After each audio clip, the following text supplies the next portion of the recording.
Howdy! Today I thought we'd try something a little bit different. I'm going to show you how I sharpen kitchen knives.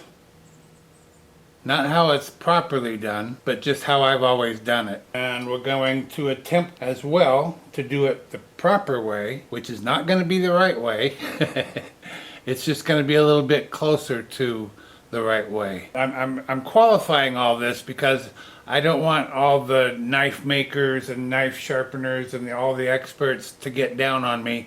That's not what this is about. This is about how the average person might want to sharpen their kitchen knives, and we're going to attempt to sharpen some lathe tools as well. This is a 1x30 belt sander with a 5-inch disc attached. Now this came all assembled except for attaching this table along with two knobs, one front, one back, and this table along with this knob, installing the 4 feet, and that's it. The rest of it was all put together. It runs relatively quietly.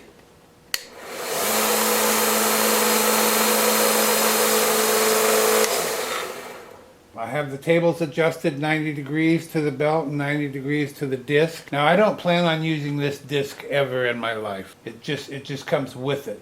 This is what I'm all about as far as sharpening. Now if you're a woodworker and you're looking for one of these, it'll do the job for a lot of stuff. I've got a much larger one, a 1x42 with an 8-inch disc, and that's great for woodworking.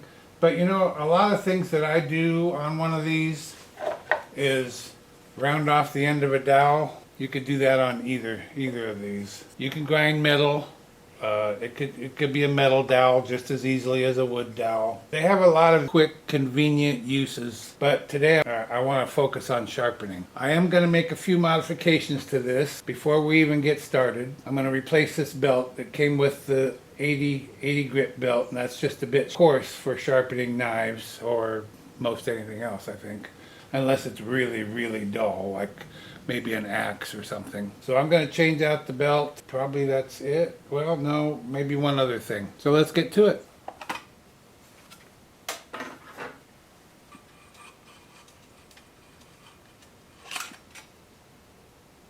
Now I did a little bit of research before this even arrived. I bought a set of belts that are made for knife sharpening, including a leather belt, a strap on the inside there, along with the compound you need for that. This is what it's called, and I don't get anything for telling you that. I'm just telling you that's what I bought. It's a super strap, made in USA, so better quality belt, finer grits, and then the leather belt. And I'll show you what else I bought after I get a belt on here. Now this kit comes with 120, 220, 600, and 1000 grit belts, along with the leather belt. And this is my first time changing the belt, so I'm not so sure what I'm doing. On the rear side here, there's a belt tracking knob. You turn that, it applies pressure to this belt, and then you want to run it until it runs true on the wheels. And you also want to make sure that the arrow on the belt points down towards the table. Now the only way I know to check the tracking is to turn it on and run it and flip that switch real quick and see which way the belt's going. But you want to be quick about it.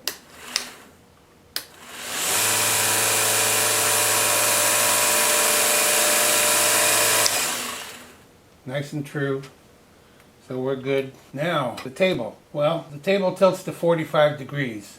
That's nowhere near enough to sharpen a kitchen knife or any other kind of knife that I know of. It probably isn't enough to do most lathe tools either. So I bought something else. Well, before I show you that, I promised to show you how I've always sharpened kitchen knives out here in my shop on a 1x42 belt sander. Again, this is not the right way to do it. For me, it works. That's all I can say. I know it's the wrong way to do it. I know that. But I'll tell you what, I come up with some pretty dang sharp kitchen knives doing it this way. I don't recommend you do it this way. I don't recommend that you leave the side guard off. I'm going to. This is just the way I do it. That's all. You do you, I'll do me. I'll be responsible for my safety, you be responsible for yours, okay? So this is just how I've always done it.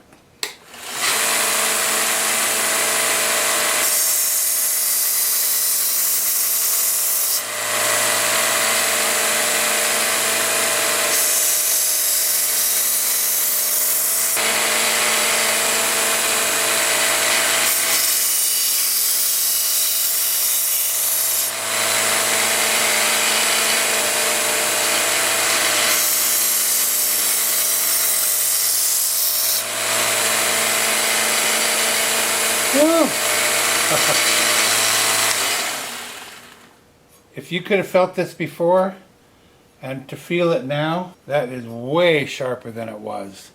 Is it the right way? No, it's not. It's not the right way. Is it as sharp as it could possibly be?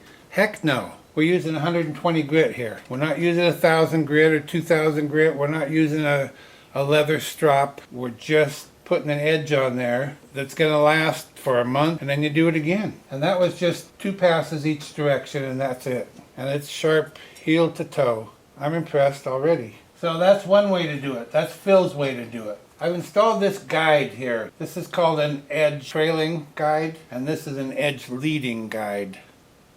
The difference is this one you sharpen with the knife this way, with the belt going down away from the blade, edge trailing. This one goes on this way,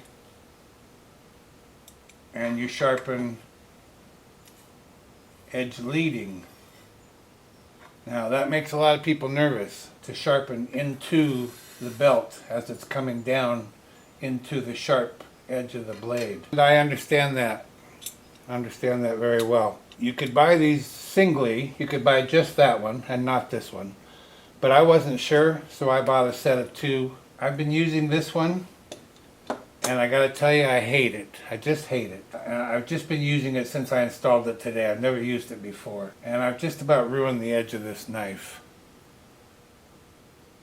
Because I can't, someone else can, I cannot. I can't keep it steady. As soon as it touches that belt, it pulls it down. See my wide edge along there, where on this side, it was just a little bevel, just a little sharp edge, and I've just about ruined this knife. I can do it, like I said, freehand, this way, that's a piece of cake.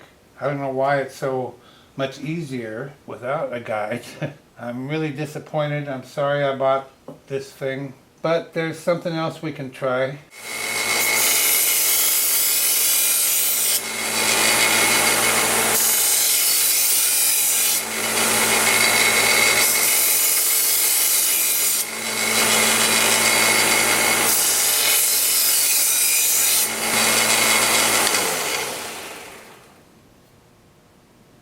Now I've just about fixed my ruined edge, and it's sharp as all get out.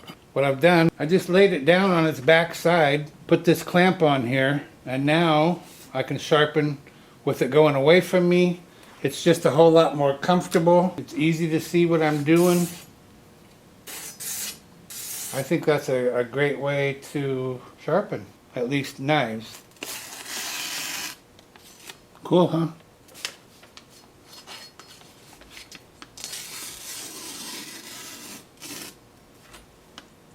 Sharp. I've just been sharpening this serrated steak knife. It's serrated on one side, that side, but it's not serrated on this side. This side's flat. So if you just sharpen the flat side, that will make those serrations sharp again.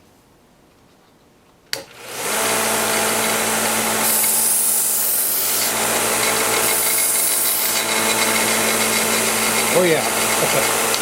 Oh yeah. That'll do the trick. Bring on the steak. Let's see what we can do about some lathe chisels on here. Now I'm not going to use my best lathe chisels until I learn how to do this. So this is part of a inexpensive set I got at a yard sale. It's a skew chisel. Now a lot of times you might take these to the grinder. That's the way I do mine. But I have a jig for my grinder to hold this at the right angle. I'm just going to freehand this. It's going to be much like stropping almost, like honing. I'm not going to have the opportunity really while the belt's moving to find my bevel. So I'm just going to eyeball it.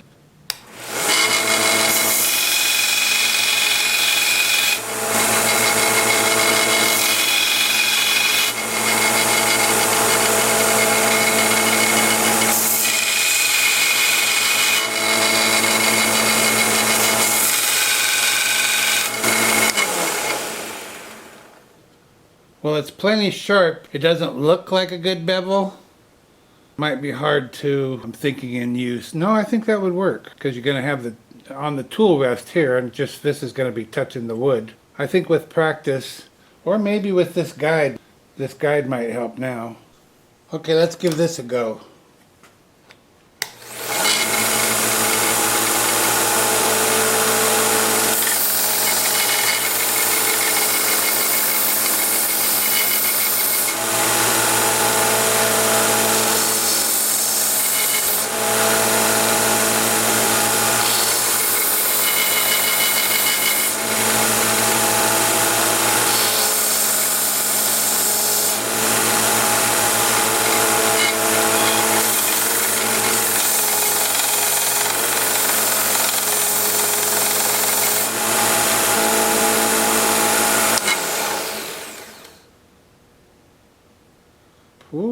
boy, is that sharp. Okay, I've got this round nose scraper from that same cheapy set. Needs to be at more of an angle than that. Okay, that's pretty dang close. So this is just going to be a matter of keeping it flat against the guide and rolling it back and forth. We'll try it.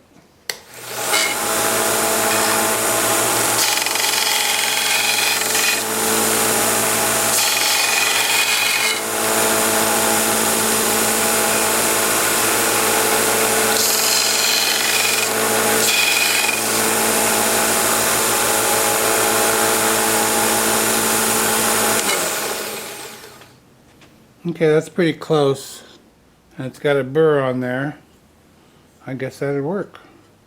It's kind of awkward, but I guess if you do half and then the other half coming this way, it's okay. Now this is the diamond point tool that I use on all my tenons, and it seems to be the same angle. I usually hone this, but we'll try this.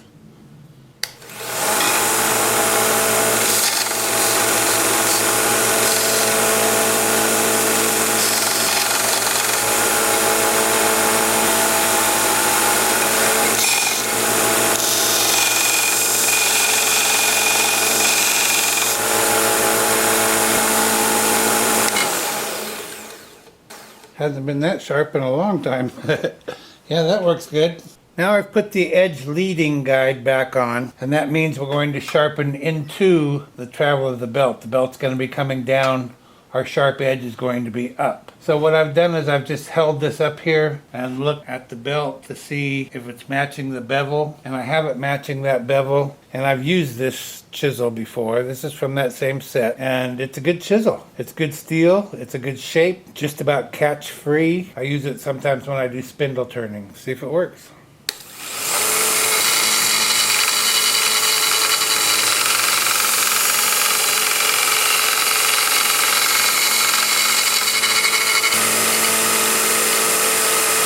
Nice. Well, that was pretty easy to do,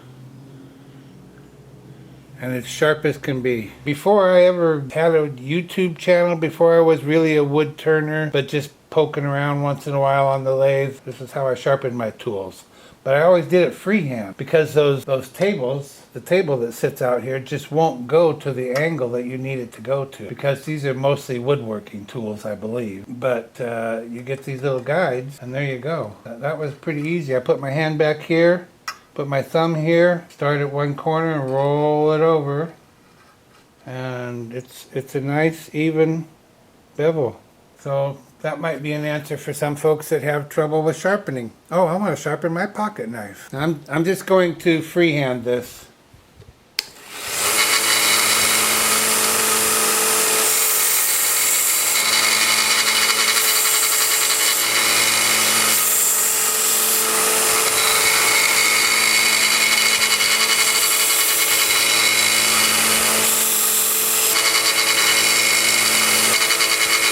That hasn't been that sharp in a while either.